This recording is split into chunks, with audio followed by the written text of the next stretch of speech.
This is the ReaderHouse Author Roundtable. I'm Alice Stockton Rossini. Thanks for joining us. Audra Ann is a data analyst combating fraud, waste, and abuse in Medicare and Medicaid programs in 7 states. That's enough for a book right there, but that's not what her first published book is about. It is entitled Red Eyes, a Deirdre Haley tale. Now, your husband gets credit here for pushing you to publish to stop you from talking about it. Now, how long have you been talking about this book? Oh, my whole life. Since I was a small kid, and I grew up in Northern California in the mountains. Okay. And there was, no light pollution. So at night, I would look out the window into the forest and just wonder and worry about what was lurking out there in the darkness. And that's where, the creature in my first book comes from. So I guess there's more books coming. Yes, there are. There's going to be a total of 6 for this series. And they're all like standalone books, but it does follow a timeline. So they overlap a little bit. I'll reference, I'm working on book 2 right now, and I make reference to book 1 in case the reader picks up at book 2, because you never know where somebody's going to find your books, So this book takes place in a small town called Eggers Cove, and it follows this. Basically, it follows the sheriff, and she's the first female sheriff in that county. And her name is Deirdre Haley, and her friends call her Dee. And in this town, these children are being found dead in their rooms, in the morning, and there's no sign of forced entry or any sort of entry. Their parents just find their lifeless bodies crumpled on the floor. So our hero Dee enlists the help of her friends, both lifelong friends, and then some kids, preteens and early teenagers, to sort of figure out what's happening and how can we stop it. And then as another level, there's a bad guy in town also, and he starts out as just an annoyance, but he becomes something far worse. So you say the sheriff has to rely on her friends Mm-hmm. to figure this out. Yes. All right. Is there a reason for that? Because since it is leaning towards being something supernatural, she can't just go to the department and, try to convince her deputies of this supernatural thing that's happening without having any real evidence. But she knows that she can trust and rely on her friends to support her and help her, even if it is a supernatural situation. Okay, so since this all started with you staring into the forest and imagining the creatures that live there, I suspect that the guy in town who's kind of a creep might not be responsible, that it might in fact be supernatural. They're sort of 2 separate things. Oh, okay. But there is a link. So, and I will leave it at that. When do you go out and talk about it? So I've done a few book signings at wineries of all places. Wineries? Which was really fun. And then in June, I'm going to be featured at the Texas Horror Lit Fest up near Dallas. That sounds like so much fun. Yeah, I'm pretty excited about it. It's a 2-day thing. Is that like Comic-Con kind of? Yeah, except for authors. How did you find out about this festival? Facebook. All right. So the one thing our authors get stuck on is promoting their books. So tell me your process for figuring out how to get this out there. So I rely a lot on social media, and I just start joining every book group that there is and self-promote where I can in those groups, if it makes sense. Romance novel books, they're not going to be interested in, my horror story. So, but I do join, psychological thrillers is a good one, because a lot of horror sort of can also be a thriller. Mm-hmm. So I go to places like that and I self-promote there. And then I joined this horror book club, and they're the ones that actually put on the festival. So I filled out a little application, and they said, welcome in. So you're just working the social media and working those groups that you think might be interested in your book. Yeah. And then also local bookstores. You go there, you talk about your book, you tell them, can I have a signing here? Would you mind? And a lot of times they're really receptive to it, but sometimes they're like, yeah, we don't have the space for that, because a lot of bookstores, especially in my area, are really small. Yeah. So how do you deal with the rejection? I prepared myself for it ahead of time. And now how'd you do that? I told myself, even before I went to find a publisher, I was like, I'm going to be told no. I can't take it personal. It's not me that they're saying no to. They just don't particularly care for the story or my writing style. Okay. And you have to be just prepared for that. And now you're already writing your second book. Yes. And it's a continuation of this book. Correct. It follows a timeline. So like this is just a few months later. Okay. But it's a different dark force that now they're after. So do you leave us with a cliffhanger at the end of this book? No, I won't ever do cliffhangers. But you will tie them together if it's appropriate. Yes. You're really enjoying this, aren't you? I am. I love it. What a great husband you have for supporting you and egging you on to finally get this done. Yeah, I know. And I always give him credit. Like I dedicated the book to him because like really without him, I might not have ever gotten around to doing it. All right. Audra Ann, author of Red Eyes, a Deidre Halley tale. Thanks so much. Thank you. Peter Francis Sottile works in home improvement, but he's been writing short stories and poems for some time, and it was time to publish Just Thinking Out Loud, written between 1973 and 2024 in no specific order. Peter, I got to tell you, I love your speaking voice. Thank you. You sound like a character. Yeah, I have a very raspy voice. I love it. I have a Sicilian raspy voice. Okay. So what made you decide to publish? Well, I've been writing since I was like 14, and I had a whole shoebox full of poems and all scattered about.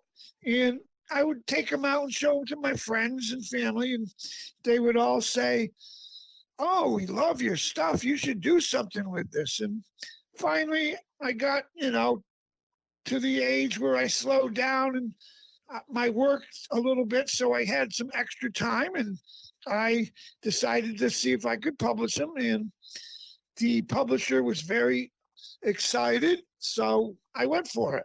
Nice. It sounds like you've written about everything: family, friends, experiences, right? You just cover the whole gamut. I did, yeah. I would like to hike when I was younger. I'd walk through the woods and on my nature trails and climb mountains. And I would, gaze at the beautiful views, and I would think about all the goings on in life. And I would find myself daydreaming. And the wilderness was like my escape. I could find silence in the outdoors. So I would always hike, and I'd come up with these thoughts about, whatever happening in my life or maybe someone else's life. And I was always artistic. I got that from my grandmother.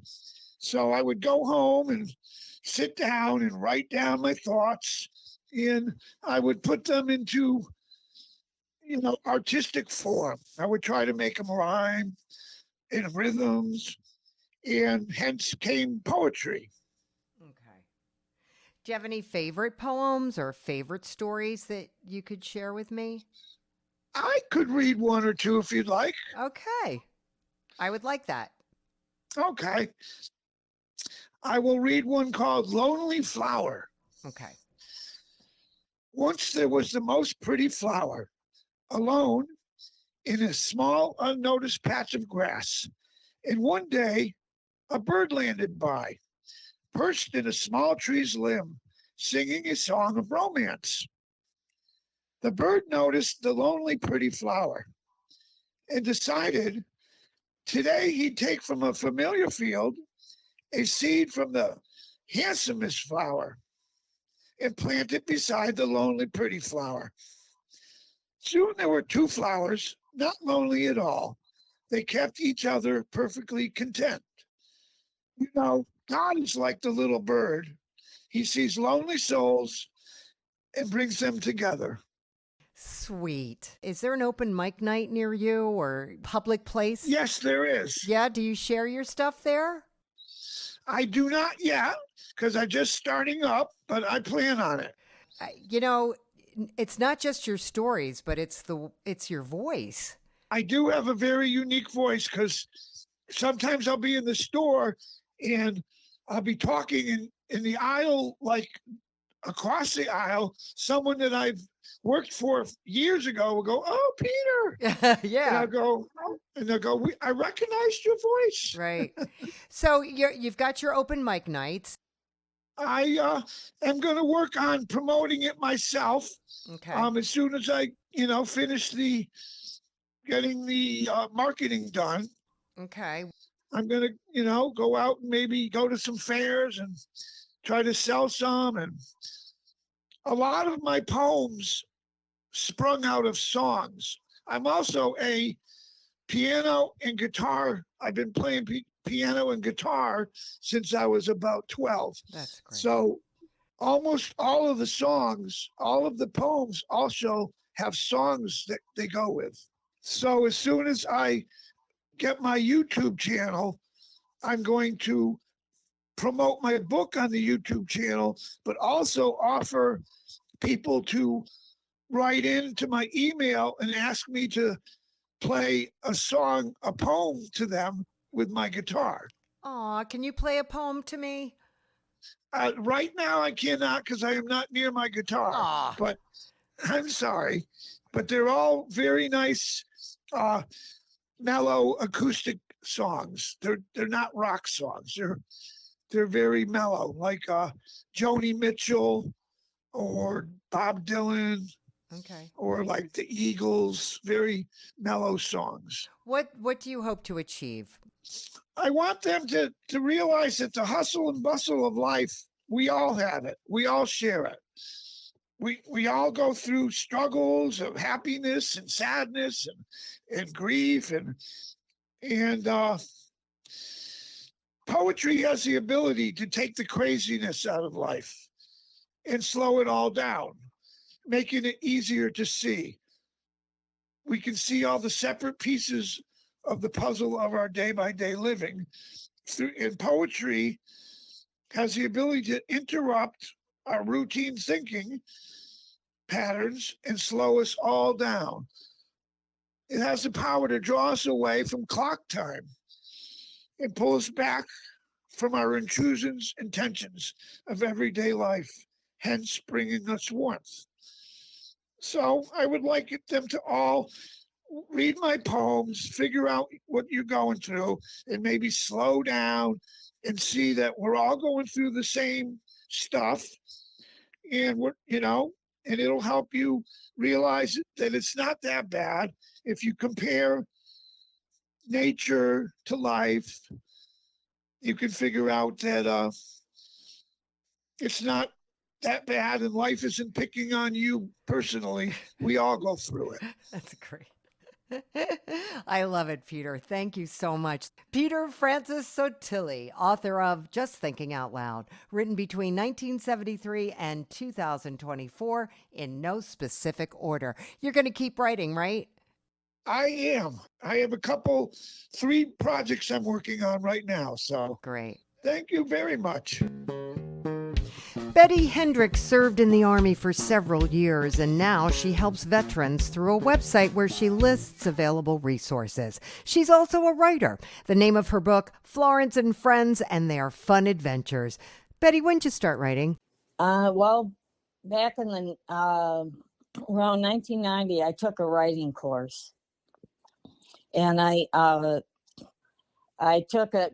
I had went through a lot of harassment when I was in the Army, so I took and I was doing the writing course to try to get my mind to focus on other things, and so it was for children's stories, and so I decided I wanted to get it turned into a book, but I didn't have confidence in myself. And then last year I finally decided, I'm tired of not having confidence. And I went ahead and went to Fulton Books and had them help me get my book together. And I've had a lot of people say they really like the stories. And Are these stories that you wrote in the 90s when you were taking your writing course? yep, they're all from that.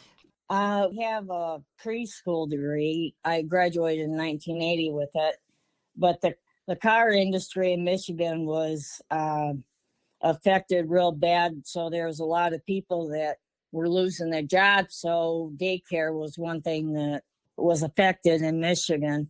So I found that when I was a kid growing up that when things were made fun, I did better, and I just want to make learning fun for kids. How many stories are in the book?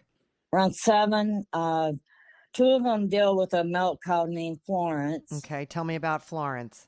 Well, when I was a kid growing up, I used to wonder why my dad didn't make the milk cow wear underwear.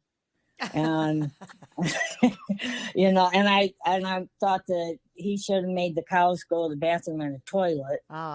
And so in the story, the Florence, there's a little girl named Misty, which is actually me. And Misty tries to get Florence to do things that I thought my dad should have made our milk cow do. Does Misty try to get Florence to wear underwear? Yeah. Florence has a master's degree in milk cow management. Yeah. Yeah. So she must be pretty smart. Yeah, she considers herself a sophisticated cow. And so that's the one story. And then there's another one where I call it Dear Professor Cowpie. Okay. And she writes the professor and tries to get advice on how to deal with a human child, because when she was going to college for her master's degree and all that, she didn't learn about stuff like that. So dealing with a human was something totally different for her. And I think that's the one where she Misty wants her to try to use a toilet. Is there a message with each of your stories? Well, in the ones with Florence, Misty is trying to get Florence to do the things that I thought they should be doing. That my dad should have had the milk cow do, or like the toilet and like I tried to get her to talk about brushing her teeth and so things like that. But then there's one called Dear Grandpa, and the kid he talks about learning to treat people how you want to be treated, and he talks to him about that, and what his grandpa taught him on those things. And then like there's one called Slick Learns the True Meaning of Christmas. Okay. And he learns to think about other people. He's supposed to be he's a rabbit, and he's the only child in his family. And he steals a pie from a neighbor that's raising money for an orphanage. And so he ends up volunteering at the orphanage, and he learns to think about other people. You going to keep writing? Oh yeah. As soon as I can, I want to do more stories like with Florence and the other characters. Great. And try to come up with more things that they can learn, like values and things that our characters can learn. Great. Betty Hendricks, author of Florence and Friends and Their Fun Adventures. Thanks for talking to me. You're welcome. Everett L.R. Asher has published the second book of his Blood Crusade series entitled Blood Begets Blood. So you started writing about 10 years ago during your freshman year of high school. What was going on? Well, up until that point, I had struggled a while for what I wanted to do as a job. Mhm. I had bounced off a couple of different ideas, and during that time, I was reading Bram Stoker's Dracula. And as I was reading that, I was getting towards the end of it. I had finished it, and then I closed the book, and I had sort of a eureka moment. I went like, well, hey, this book was written by a person. I think I can do something like this. So that was the end of that. Did you start writing the Blood Crusade series then? No, that was a product of lockdown. So like lockdown hit, and then I was just like, you know what? I don't have a whole lot to do at the moment, so I guess I'll just write this manuscript. And I decided to finally participate in NaNoWriMo, National Writing a Book Month. Oh, how did that go?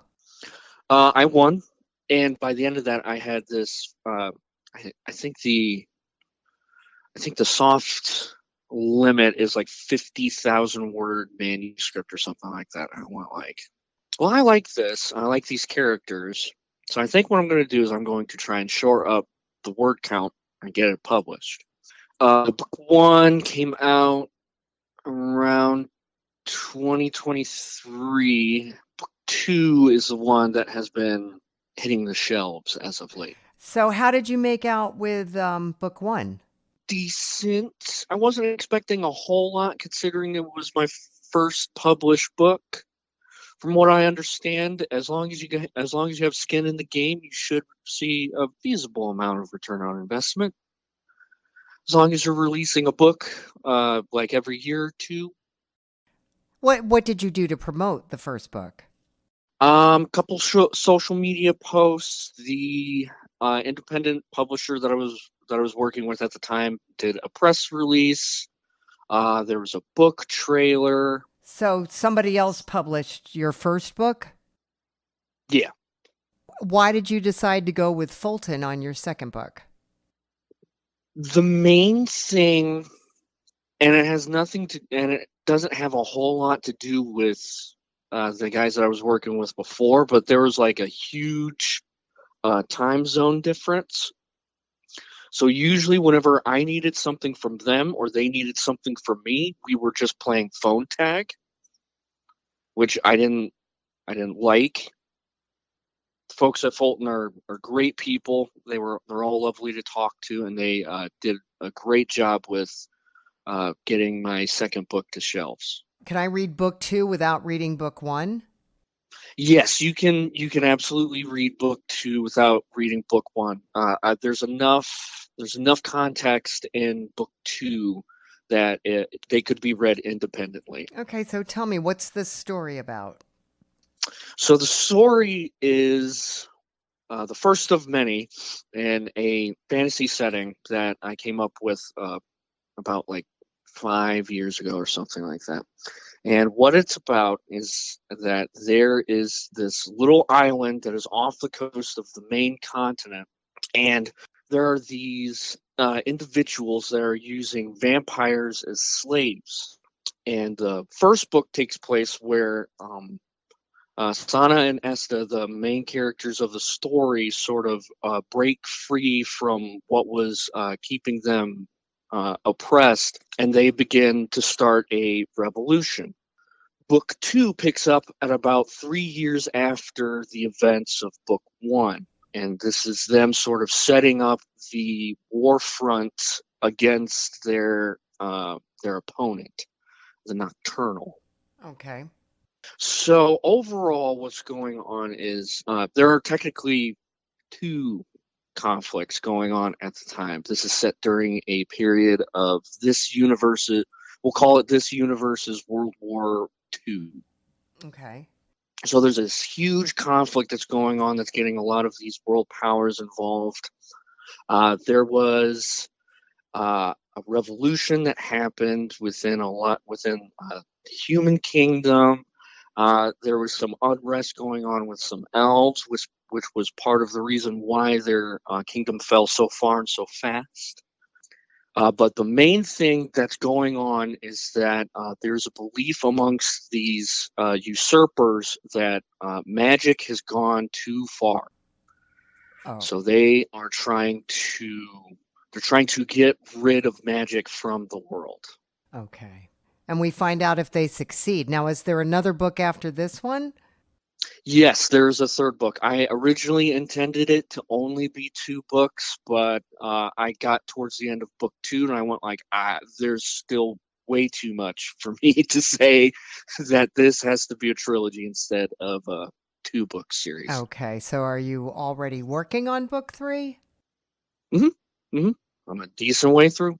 Okay. You are Everett L.R. Asher, author of Blood Begets Blood, Book 2. Thanks for talking to me. Yep, thank you for talking to me.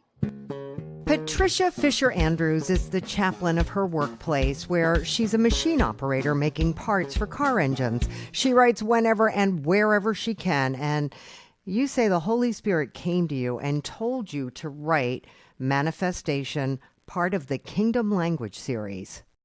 Yes. How many books do you think you're going to write? A lot.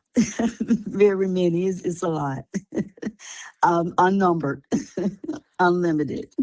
Unknown, how many? Unknown. It's an unknown number. What do we find out in your book?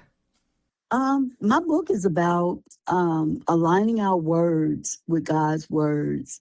It's about speaking and believing and living in the agreement with God's kingdom principle. It's about just as the first beginning of the creation, whatever God said it was. So that means it manifested. So he manifests those things to come and to pass. So that's what manifestation is. And that's what we are to speak the same language he did to make it come to pass. In your synopsis, you say this means applying his principles, which include his words, his will, his promises, his laws, his rules, his regulations, his instructions, his direction. Do you have an example of that?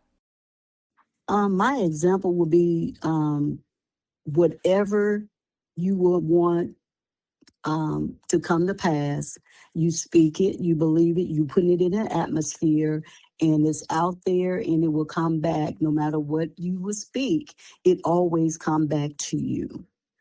So that's what manifestation is speaking what you believe will come back to you. Do you share a story of how that happened for you? Yes, I did manifest many things when I was young. I put it in my book as I was young. I believe for a toy camera that I've always wanted. And within that Christmas time, I believed it for a long time until that day came for me to go and get it. And within the place we were, far as going to a place to go and get toys for those who can't afford it. My parents took me to a place where it's called the Union Mission. And we all go in and we go find toys in big boxes that we take turns in. And it was my turn. And I kind of like peeked over and just was digging in and until I found it because I manifested. I didn't know it was manifestation then, but I know now that that's what it was, that I believed it for a long time. And I called it out and I dreamed it. I spoke it. I just wanted it. It just felt, I put feelings into it. I mean, it was all of that. And that what made it manifest that I found it. It was that because of my belief that I believe I will find that particular toy. Did that carry over into your adult life? Yes, it did. Yes, it did. And when I believed then, I always knew then that my faith would just continue on to believe what I say. And so this has, carried you through the rest of your life. Yes, it has. When you got older, how did manifestation work for you? I always had faith. It was just growing over time and just building over and over, just believing everything that I wanted. For my family, for my friends, for those who were sick. I always believed God would heal them. And that's what that manifestation, just believing that God would do it, and it just happened. What if you manifest something that doesn't happen or can't happen? It's still my belief that it was not in the will, it was not in that purpose, it was not in that timing, but I do believe it could have and would have if it was God's will to be done for it. So if you manifest something and you don't receive, you have to believe that it's in your best interest. Yes. Do you tell people how to do this in your book?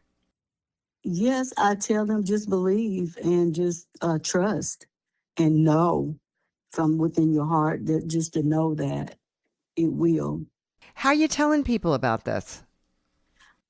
Far as my workplace and the places I go, those who come to me with questions or anything like that, I will just pray with them. If I ask them to pray with, if I can pray with them, if they believe, I will believe for them, to believe that God would do it for them. If they don't believe, but if they wanted it enough, they will receive it. As a chaplain, far as my workplace, most of it is done at the workplace because I am the chaplain there, and I am accommodating a lot of spiritual care for them, and they do want prayer, and they do believe that the things that I've had prayed for them, maybe not just once or just believing for someone else, that it came to pass. So that's how it just started, believing that when I prayed that it would come to pass for them. Is that common in Ohio to have a chaplain at a factory workplace? I believe it is. A lot of other companies don't have it. A couple of people that I've known in factories told me that they had a chaplain, but it is not as accurate or active as we are. But they do have people who go in and have spiritual care for those who are in need. That's a beautiful thing. Yes.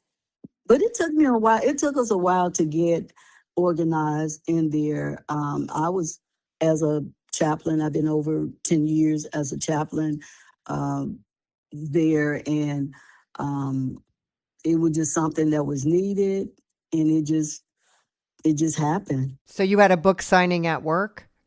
Not at work, but I did have one at the library here in the city, in the town. Okay. For those who came, I was able to sign it. Those who that purchased at work, I signed it, took pictures, and just whenever, wherever they bought my book, is just stopping me on the way in or going out or just on my break or whatever I am. They wanted the book. I always have a copy on me. I have several copies on me, and I'm able to sign it. That's great. Do you have your second book written yet? I am working on it. I am in progress. It is in progress. I'm working on it. Okay. Patricia Fisher Andrews, author of Manifestation, Kingdom Language. Thanks so much for talking to me. Thank you so much. Bye-bye.